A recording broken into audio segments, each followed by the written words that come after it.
સ્વાધ્યાય 2.3 એના આપણે 1 થી 4 દાખલા જોયા હતા. આજે આપણે પાંચમો દાખલો જોવાના છે અને ખૂબ જ અગત્યનો દાખલો છે આ, કારણ કે આની અંદર જે ક્રમ આપવાનો છે, જે આપણે rx અને ry ક્રમ આપવાનો છે એ થોડોક બદલાશે. કઈ રીતના ક્રમ આપીશું જોઈશું. આપણે શીખવાનું તો r જ છે, પણ આપણને કેવી રીતના ખબર પડી કે ક્રમ તો અહીંયા ક્રમાંક પૂછેલું છે. આવી ગઈ છે આપણી એપ્લિકેશન SS એજ્યુકેશન. આ એપ્લિકેશનને ઇન્સ્ટોલ કરો. હવે થશે એકાઉન્ટ અને સ્ટેટનો દર દૂર. મળશે સંપૂર્ણ પાયાથી શિક્ષણ. બધા જ પ્રશ્નો, બધા જ સ્વાધ્યાય અને બોર્ડમાં પૂછાયેલા દાખલાનો સમાવેશ. વધુ માહિતી માટે SS એજ્યુકેશન એપ્લિકેશનને વિઝિટ કરી શકો છો. તો પહેલા આપણે x અને y લખી દઈએ. એક x લખી દઈએ અને બાજુમાં y લખી દઈએ. x જે આપેલું છે બેઠું ઉતારી જ દેવાનું.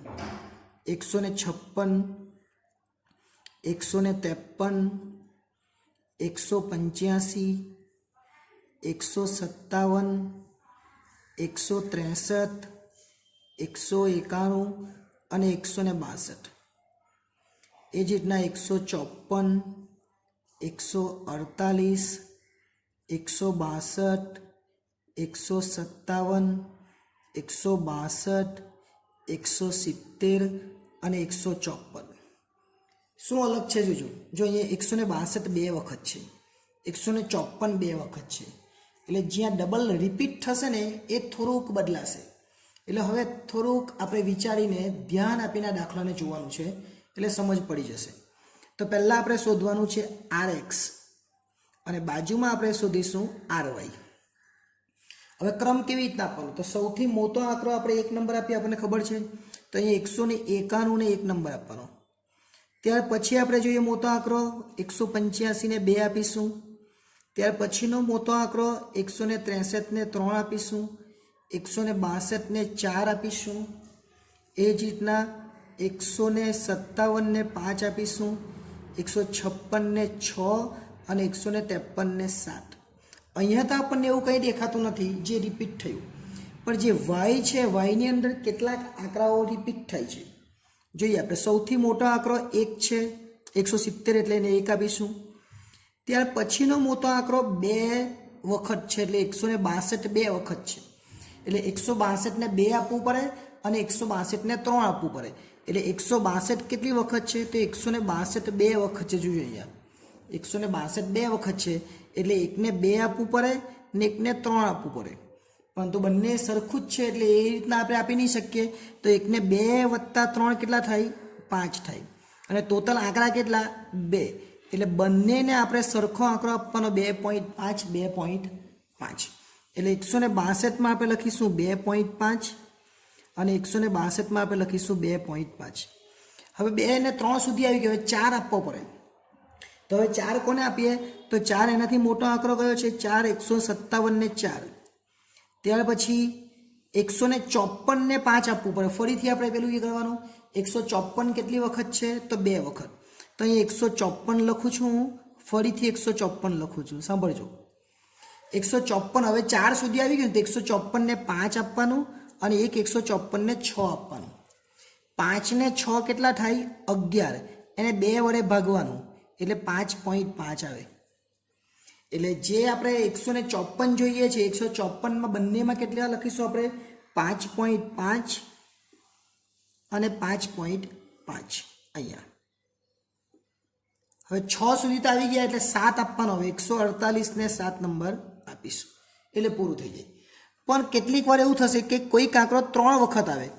સમજો કે એક આંકડો એવો છે જે 161 છે, 161 161 161 3 વખત આવે.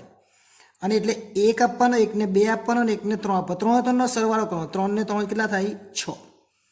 અને ભાગ્યા 3 આંકડા છે એટલે 3 કરવાનું એટલે 2 આવે. એટલે દરેકમાં 2 લખવું પડે એવું કરવાનું. એ 3 આવે ત્યારે આપણે જોઈશું. અત્યારે તો 2 જ છે ને એટલે વાંધો નથી. ચલો ત્યાર પછી આપણે ડી શોધવાનો. ડી બરાબર rx માઇનસ ry. એટલે rxમાંથી ry બાદ કરવાનું. 6 માંથી 5.5 જાય તો કેટલા આવે? 6 માંથી 5.5 જાય તો 0.5 આવે. 7 માંથી તો 0. અહીંયા ડી સ્ક્વેર શોધી કાઢવાનો, સાથે સાથે લખતા જઈએ.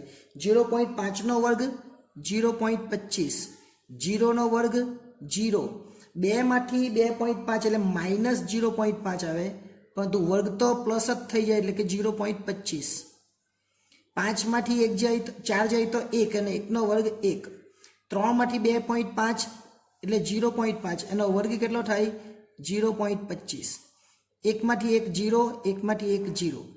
4માંથી 5.5 એટલે -1.5 અને -1.5 નો વર્ગ થાય 2.25 કેમ કે 15 નો વર્ગ 225 થાય. હવે સરવાળો કરી દેવાનો, પણ આ 0 થઈ જાય એકવાર ચેક કરી લેવાનું. જો 0.5 અને 1.5 એટલે 2 થઈ ગયા. 0.5 0.5 1 અને આ 1 એટલે 2 થઈ ગયા એટલે ઉડી જાય. એટલે 0 થવો જોઈએ, આ એકવાર ચેક કરી લેવાનું. આપણે જરૂર નથી ગણતરી, પણ 0 થઈ જવો જોઈએ એનો મતલબ કે તમે સાચું કર્યું છે એવું ખબર પડે. ચલો સરવાળો કરીએ અને કહેવાય સિગ્મા ડી સ્ક્વેર. તો સરવાળો 0.25 0.25 0.25 એટલે આ 2.25 માં 25 ઉમેરે તો અઢી થયા, 3.5 ને 3, 3 ને 1 4 થઈ જાય એટલે કેટલા આવવાના 4. હવે આપણે સૂત્ર જે વાપરવાનું એ થોડુંક અલગ આવશે.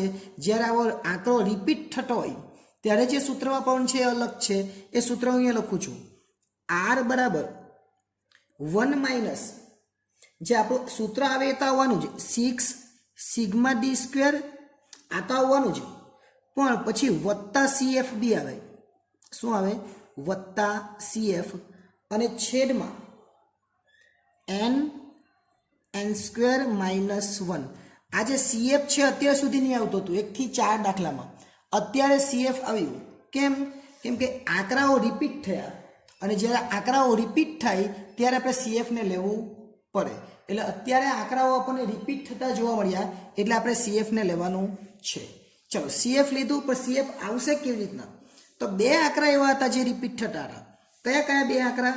તો બે આંકડા આપણે જોયા 162 અને 154 જે બે રિપીટ થતા હતા. એટલે અહીંયા હું લખી દઉં 162 અને અહીંયા લખી દઉં 154 જે રિપીટ થતા હતા.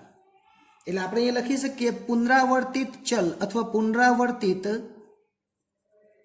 અવલોકન. ચલો કેટલી વખત રિપીટ થયું? એટલે કે પુનરાવર્તનની સંખ્યા. આ સમજવા માટે અહીંયા નજીક જ લખું છું, બાકી તમારે વ્યવસ્થિત લખવાનું. કેટલી વખત 62 આવ્યા? તો 2 વખત.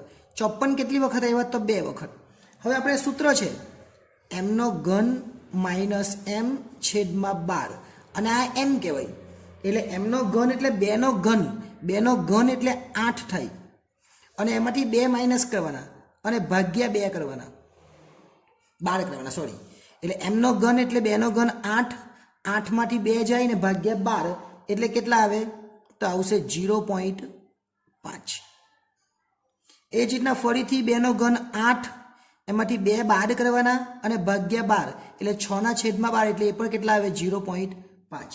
અને આ 0.5 અને આ 0.5 બે ભેગા થાય તો કેટલા થાય? 1 થાય. એટલે જ્યાં CF છે ત્યાં આપણે કેટલો લખવાનો? 1 લખવાનો. એ કેવી રીતના 1 આવે એ આપણે સમજી ગયા હશે, બરાબર? એને થોડુંક વ્યવસ્થિત જોઈ લેજો. હવે 1 અહીંયા 6 છે જ, ડી સ્ક્વેર 4 આપેલા છે અને વત્તા CF 1 છેદમાં n કેટલા છે? તો એને આપણે જોઈ લેવાના. 1 2 3 4 5 6 7 7n છે. એટલે અહીંયા લખીશું 7 અને 7 નો વર્ગ એટલે 49 ઓછા 1 એટલે 1 ઓછા 6, 4 વત્તા 1 એટલે કેટલા થાય?